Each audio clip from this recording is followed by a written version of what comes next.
Edmonds's complaint that he had not been advised, as he should have been, that the lieutenant was a member of the Blue Flight. Edmonds further suspected that the Blue Flight people were either unaware of what the lieutenant was doing or didn't care.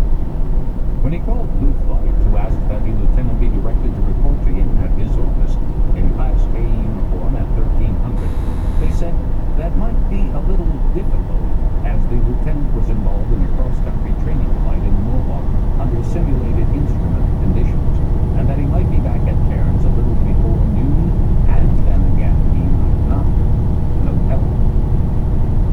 Like the C-12 Huron, the Grumman Mohawk also was a twin turboprop aircraft, but not a light transport designed to move senior officers in comfort from one place to another.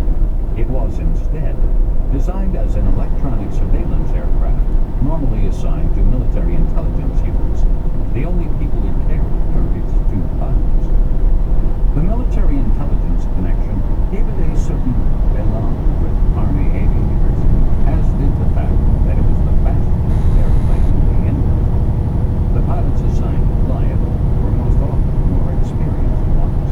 So, Edmonds concluded, there was something extraordinary in a lieutenant being trained by Blue Flight to fly the Mohawk. The only thing Colonel Edmonds could think of to explain the situation was that they might be using the Mohawk as an instrument flight training aircraft. Yet when he really thought some more about that, it didn't make sense. He looked up at the sky and saw a triple-tailed Mohawk approaching, and he followed it through touchdown until he lost sight of it. And then suddenly, there it was, taxiing up to the tarmac in front of base ops. He remembered only then that it was said of the Mohawk that it could land on a dime. This was accomplished by reversing the propeller's pitch at the instant of touchdown, or a split second before. Ground handlers laid ladders against the Mohawk's bulbous cockpit. The two men in the aircraft unbuckled their harnesses and climbed down, and then started walking toward base operations.